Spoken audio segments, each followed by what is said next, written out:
Je suis Belko Moussa Bari. J'ai travaillé à la MAP d'abord, à la direction de la presse communautaire pendant plus de 30 ans. J'ai suivi une formation d'art dramatique au départ, avant de me lancer dans les langues nationales et au niveau du journalisme à travers une formation à distance.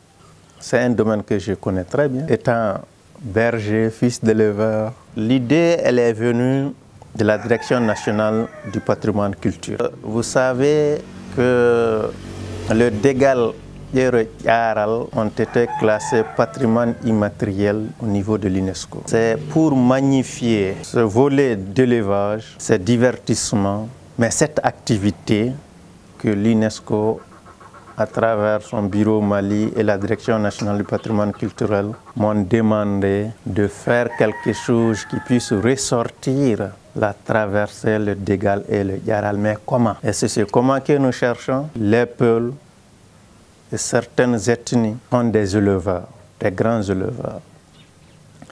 Donc l'histoire, depuis longtemps, les Peuls ont récompensé ou ont magnifié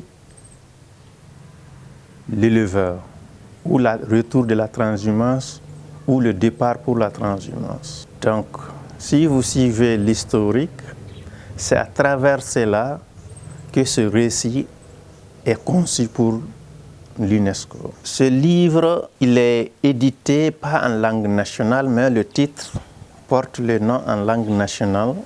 Et en bas, le Peul et la vache. C'est une façon de faire en sorte que le public cible puisse comprendre le texte qui est retracé. C'est la raison pour laquelle on a opté de le faire en français.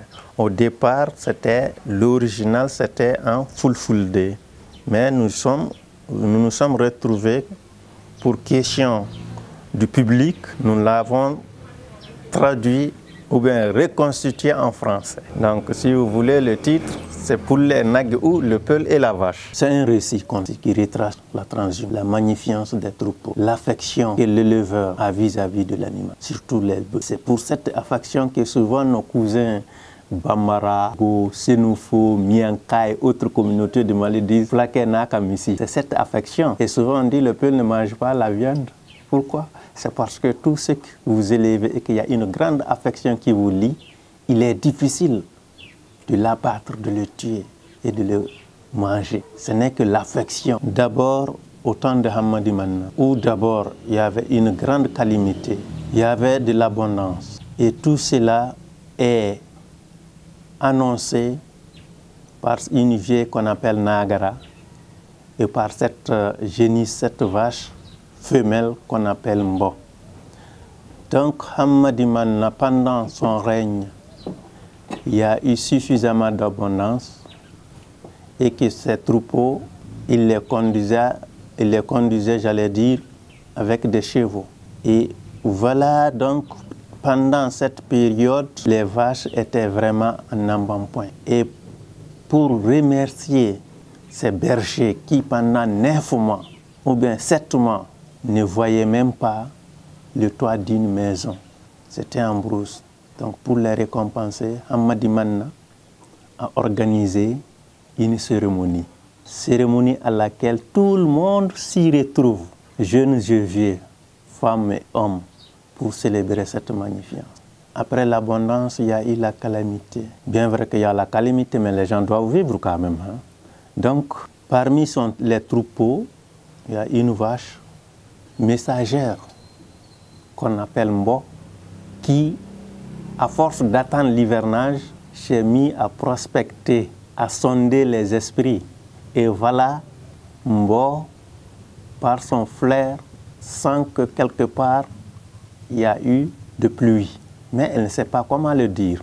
C'est à travers ses cris qu'on va découvrir que la grand-mère Nagara, vieille femme, et vieille femme de la contrée de Boulakou et de Yoyo, c'est de cette contrée que nous parlions, Boulakou et Yoyo. Donc Nagara de Boulakou et de Yoyo, autour d'elle chaque soir, comme cela s'est fait d'antan, les enfants, les petits-enfants, les petits-fils venaient autour d'elle. Elle leur raconta des histoires, des petits contes, des recettes, de ceci ou cela. Et un jour, elle a compris que Mbo était en train vraiment d'hurler. Petit public, ses petits-fils. Et les enfants la taquinaient, pauvre grand-mère, pauvre grand vieille sorcière. Tu te tues, qui veux-tu manger parmi nous? Et l'atmosphère se détend pendant, et puis un peu après, elle annonce comme quoi qu'il y a des problèmes. Parce que nos animaux ont faim et on ne parvient pas où trouver l'eau. Et elle dit, on arrête, demain je vous le dirai. Et c'est comme ça que Mbo partit avec ses quelques troupeaux fidèles à elle. Parce que vous savez, dans les troupeaux, si vous observez, c'est des clans qui y sont. Il suffit que la vieille vache se détache et toute sa génération la suit directement. Et c'est comme ça que Mbo s'est détaché du troupeau et toute sa génération, fils, petits-fils, aïeux, l'ont suivi. Et de loin, Mbo a aperçu de la verdure, elle s'est mise à brouter. Donc, vous savez, un berger, un éleveur, quand il y a un détachement de son troupeau qui déserte, il est obligé d'aller le chercher. Et c'est comme ça que, et c'est très important ce que je vais vous dire, c'est des observations, et le berger a observé les hérons garde-bœufs de couleur blanche qui étaient en train de survoler une zone. Et sachant que partout où vous verrez les hérons garde-bœufs de couleur blanche, c'est sûr que cette zone non loin, il y a de l'eau, il y a de la verdure. C'est comme ça le berger a suivi les traces des hérons garde-bœufs et qu'il est allé découvrir réellement que c'était de la verdure. Et voilà comment est-ce qu'il a pu transhumer, aller s'installer là. Ce message, il est très important si nous avons compris notre culture et si nous avons compris l'esprit du livre. C'est quoi? C'est un rappel historique. En son temps, il y a eu des calamités, il y a eu des cohabitations, mais qui, à travers les activités de chaque communauté, a créé des conflits. Et donc, il y a des passages qui nous proposent la bonne cohabitation entre l'agriculteur, l'éleveur et le pêcheur. Cela a existé au temps de la Dina de Sékou Amadou sur le code pastoral, qui est bien défini. Donc, ce n'est que de l'histoire et des répétitions. Donc, le livre magnifie ça. Donc, ça nous dit, attention, quelles qu'en soient les calamités, quels qu'en soient les conflits qui nous opposent, trouvons une solution. Et la solution, c'est dans les actes. Donc, et dans la responsabilité et de responsabiliser tout un chacun. C'est quoi? L'éleveur est responsabilisé parce que son troupeau, il doit aller le paître, mais il y a des zones où il ne doit pas traverser pendant l'hivernage. Et le cultivateur, il est dit, attention, bien vrai qu'il faut travailler la terre, mais il y a des zones qui sont réservées aussi à l'éleveur. Et le pêcheur, maître des eaux. Donc, il y a des moments où les animaux doivent traverser le fleuve, mais quelque part, il y a du riz, il y a de ceci, cela, et il est gardien de cela. Donc, ils organisent aussi, tous ensemble organisent ces activités. Donc, en un mot, le message est un message de paix, de bonne cohabitation, de partage, d'entente, mais un message visionnaire aussi, qui nous dit, attention, n'abandonnons jamais notre culture. Avec bonheur, avec grand plaisir. Grand bonheur et grand plaisir, c'est quoi? Je sais qu'en mon temps, au moment où nous créions l'Union des écrivains maliens en 82, il n'y avait presque pas de femmes écrivaines. Ça se comptait peut-être que dans l'océan. Mais aujourd'hui, Dieu merci, vous jeunes et les femmes embellissent le terrain, l'espace de la littérature malienne. Aujourd'hui, chaque semaine au moins, ou bien chaque mois, chaque 3 mois, vous verrez, il y a un jeune qui a sorti un livre, une femme qui a sorti un livre, et d'autres personnes encore.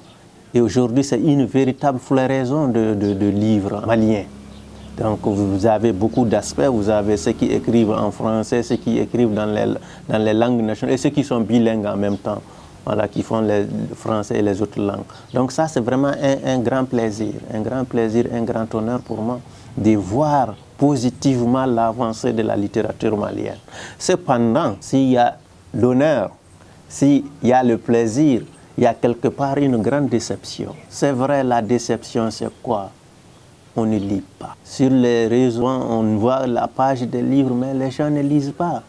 Aujourd'hui, même les éditeurs sont en train de fermer les maisons parce que le livre ne se lit pas même quand il est édité. Et ça, c'est une inquiétude pour nous, auteurs littéraires, mais une inquiétude pour l'avenir de la littérature, des langues, mais en aimant le savoir. Vous savez, celui qui lit et celui qui ne lit pas, c'est comme le ciel et la terre. Celui qui lit, il est suffisamment cultivé. C'est ce qu'on appelle les gens qui ont une culture générale. Quelqu'un qui lit, il a une culture générale. Quelqu'un qui ne lit pas, il n'avance pas, mais celui qui lit, il avance. Celui qui lit acquiert des connaissances. Celui qui lit, c'est à partir de ces connaissances qu'il a acquises à travers les livres qu'il a lus, qu'il va vous citer dans ses discours un jour. Il vous dira ceci, Ahmad Hampateba a dit ceci, je ne sais pas, Jean-Paul Sartre a dit ceci, Massamba Diabaté dans sa trilogie a dit ceci. Donc ça c'est parce que les gens lisent. Celui qui ne lit pas, il ne peut pas citer des paraphrases ou des discours, des passages de certains auteurs. L'écriture ne fait pas vivre son auteur. Mais pourtant on a la passion d'écrire. Donc d'abord, il y a une passion qui est là. Mais il y a aussi un amour qui n'est pas passionnel qui est là. Parce qu'au départ, c'est l'envie de faire, de transmettre qui vous anime. Et au fur et à mesure, maintenant, il y a des écrivains qui se détachent carrément, qui sont écrivains uniquement, ils produisent. Et c'est à partir de cette production, de ces éditions, qu'ils essaient de vivre. Et là, moi, je dis, aujourd'hui, en tout cas sur le plan universel, il est difficile au XXIe siècle de vivre vraiment uniquement du livre. C'est difficile. Mais aussi, ça peut être une passion dans la mesure où on voit que c'est une sacerdose qu'on a, on a envie très réellement de porter à la connaissance de l'humanité ses idées, ses opinions. Et là, je vois là aussi, en fin de compte, ça deviendra une passion. L'auteur qui m'a influencé, c'est Thierno Mononembo, mon ami Thierno Mononembo. C'est vrai, j'ai lu beaucoup d'auteurs, mais quand j'ai lu Thierno Mononembo, Thierno m'a beaucoup intéressé. Et surtout dans Les Crapauds Brousses. C'était son premier roman, son premier que j'ai lu, Les Crapauds Brousses. Et c'est à partir de là que Thierno m'a capté. Et c'est à partir de là que j'ai vécu, j'ai aimé Thierno. Jusqu'à ce qu'on se voie et on devienne des amis à travers le festival Étonnant Voyageur. L'État malien doit faire quelque chose. On ne se tape pas la poitrine pour qu'on se dise nous sommes champions, bien nous sommes pays des héritiers de Sundiata, de Sékou Amadou, de ceci ou cela. Et alors que on ne fait rien pour la culture en général, mais pour le livre en particulier. Si nous parlons aujourd'hui des bibliothèques de Tombouctou, le centre Ahmed Baba et autres, c'est parce que les gens ont écrit, on a accepté de déposer ça. Pour que nous, générations aujourd'hui qui se vantons d'être vraiment les descendants de ces enfants, de ces gens, qu'on se glorifie. Je dis donc, on ne peut pas être champion, on ne peut pas se magnifier descendant de telle génération, de tel peuple, de tel homme, et pour laisser le livre mourir. On a un défi que nous lançons à l'État malien. Que l'État malien s'assume, que l'État malien mette les conditions au niveau des auteurs littéraires, au niveau des producteurs de livres, pour qu'on ait une industrie de livres dans ce pays. C'est ce qui va nous faire avancer, pour que d'autres générations puissent connaître ce que nous étions hier, ce que nous sommes aujourd'hui et demain, pour retracer le chemin de la lumière.